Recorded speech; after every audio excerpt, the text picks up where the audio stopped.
I know there are concerns about why we did not begin evacuating Afghan civilians sooner. Part of the answer is some of the Afghans did not want to leave earlier, still hopeful for their country. And part of it because the Afghan government and its supporters discouraged us from organizing a mass exodus to avoid triggering, as they said, a crisis of confidence. American troops are performing this mission as professionally and as effectively as they always do, but it is not without risks. As we carry out this departure, we have made it clear to the Taliban, if they attack our personnel or disrupt our operation, the U.S. presence will be swift and the response will be swift and forceful. We will defend our people with devastating force if necessary. Our current military mission will be short in time, limited in scope, and focused in its objectives.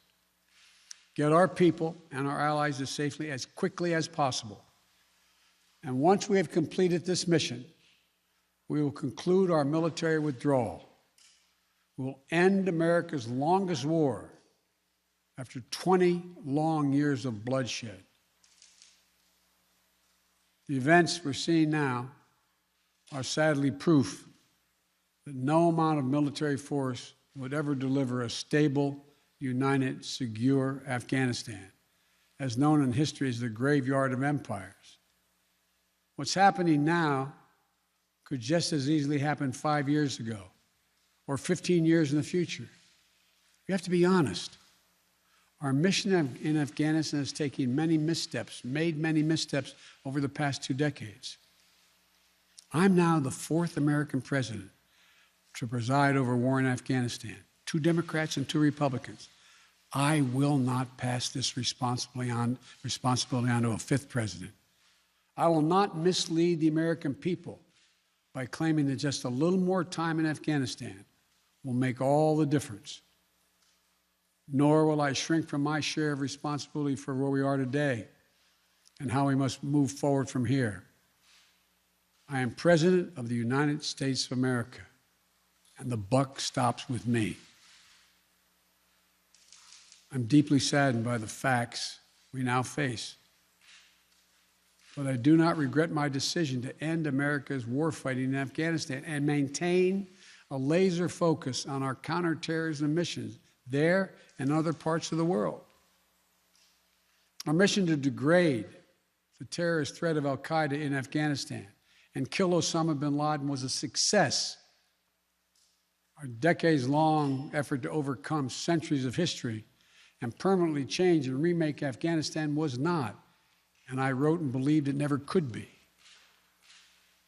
I cannot and will not ask our troops to fight on endlessly in another country's civil war, taking casualties, suffering life-shattering injuries, leaving families broken by grief and loss. This is not in our national security interest. It is not what the American people want. It is not what our troops, who have sacrificed so much over the past 2 decades, deserve.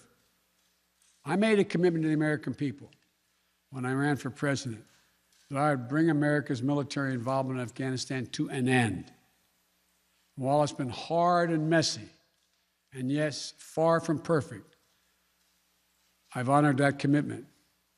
More importantly, I made a commitment to the brave men and women who serve this nation that I wasn't going to ask them to continue to risk their lives in a military action that should have ended long ago. Our leaders did that in Vietnam when I got here as a young man. I will not do it in Afghanistan.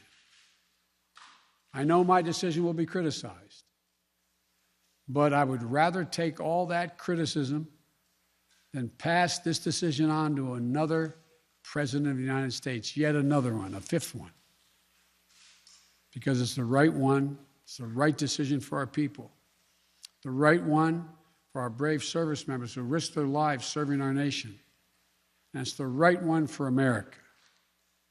Thank you.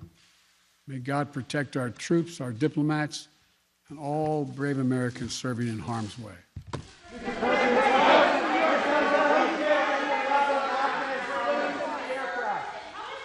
President, what do you make of the Afghans clinging to the aircraft?